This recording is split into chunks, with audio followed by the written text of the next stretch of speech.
Hello, everyone, and welcome back to this week's episode of the Rosa and Rubini podcast, Making Sense of This World. My name is Manas Chavla, and as always, I'm really pleased to be joined by CEO and Head of Research, Brunello Rosa. Brunello, this week we're talking about Trump threatening American statistics integrity and the independence of central bank. Last week, he fired the Bureau of Labor Statistics' commissioner, Erica McIntyre, after publication of a report that he didn't quite like. What's some of the background here, but more importantly, what was the response to this at large, and what does this tell us about the Trump administration? Yeah, so he did this move after the highly regarded labor statistics. In financial markets, there's this one day in which all traders are glued to the monitor is on the first Friday of the month, around midday in London, early morning in New York, and so on, where everybody watch what the non-farm payroll figures are, right?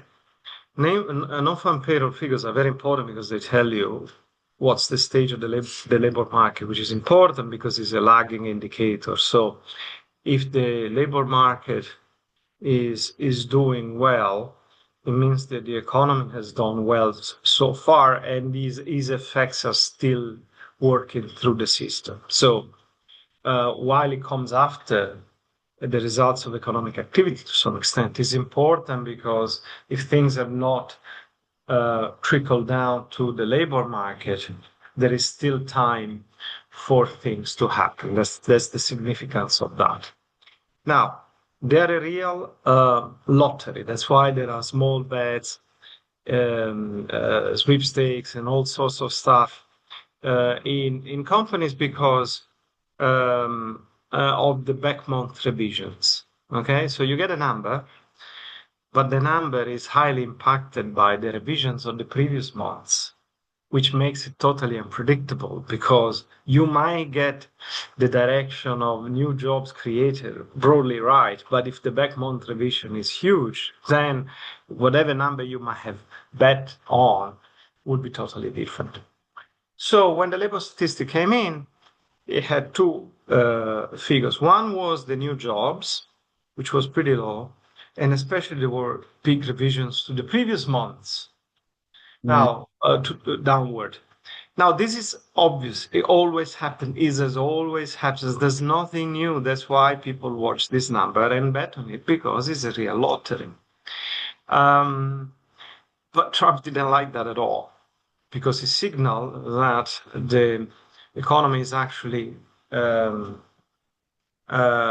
weakening to the point that, as I say, because it's a lagging indicator, if as if the labor market has weakened, it means that now the entire softening of the economy has reached this final stage, which is affecting the labor market. So you really need to do something to improve things.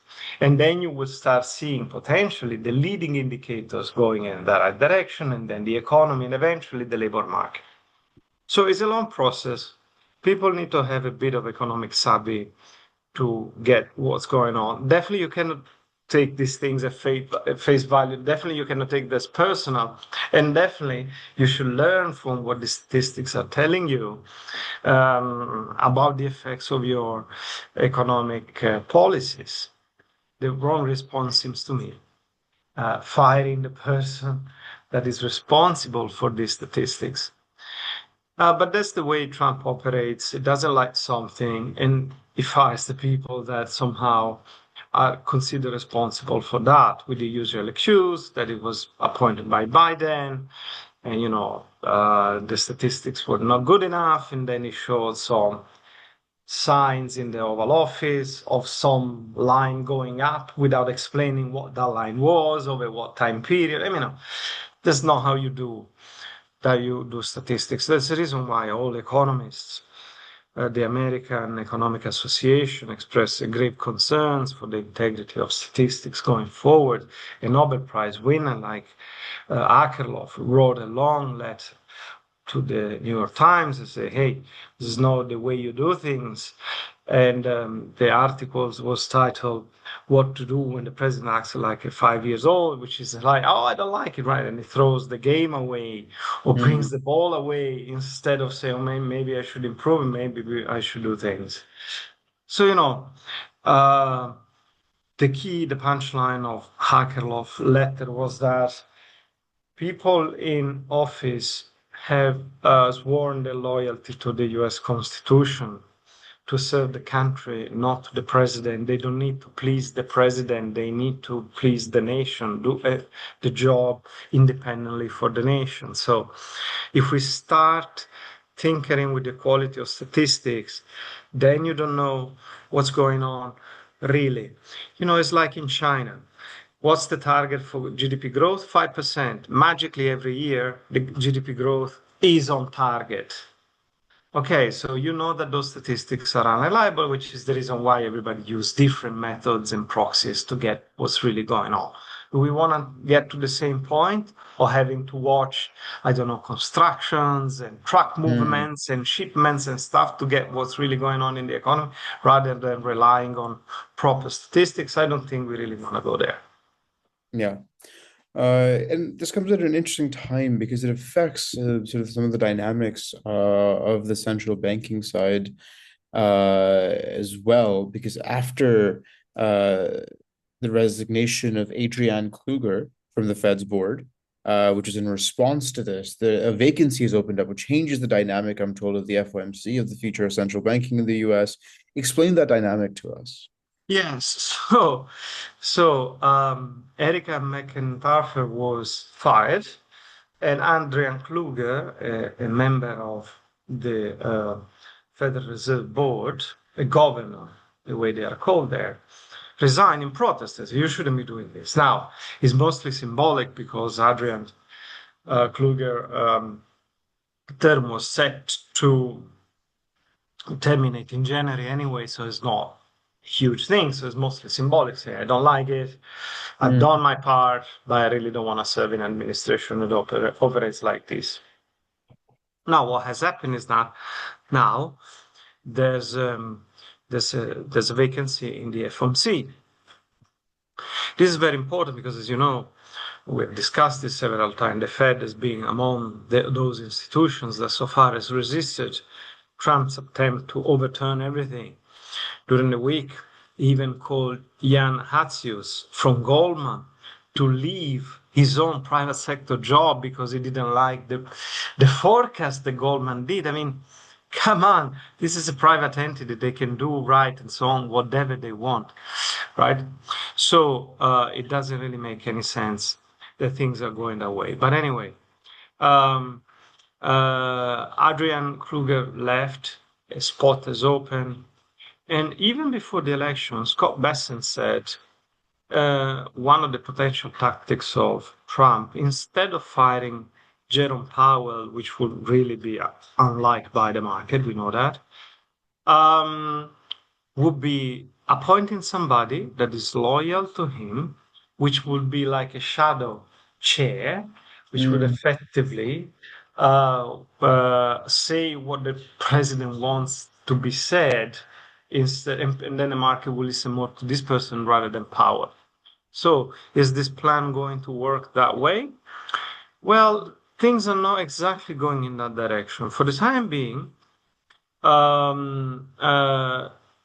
Trump has appointed Steve Miran, the head of the Council of Economic Advisors, one of his closest allies, to that post, and only until January. So until the terms of Adrian Kruger, so let's say pro tempore, as we say in Latin, which means for the time being ad interim. And then, of course, somebody else will need to be reappointed in January. It might be still Steve Miran, of course, for a new term, or somebody else, depending on how things move. Clearly, he might not be acting as a shadow chancellor, shadow chair for the time being, but it will definitely join those who have already voted in dissent from Powell in the last edition of the FOMC meeting in July, when two dissenters emerge, so Wallace and Bowman. Would there be a third dissenter? That would be kind of unprecedented. It will show huge division with the FOMC, means that things will need to start steering in a different direction, and a new dynamics opens up. But that's something that we will consider going forward. Definitely, Trump would like to see the Fed independence being reduced, the Fed doing what the president wants rather than what the country needs. And we'll see whether this will occur or not. But definitely the offensive on the independence of the central bank and the independence of statistics is ongoing, and we'll see where this leads us in coming months. Yeah. I mean, at the very least, it'll be salient until at least January, which is when Stephen Brown has his position, but long after that, because as you said, Trump's distaste for the independence of the Federal Reserve is a much more fundamental issue of his presidency. As always, Brunello, thank you so much for your time and insight. Thank you. Until next time.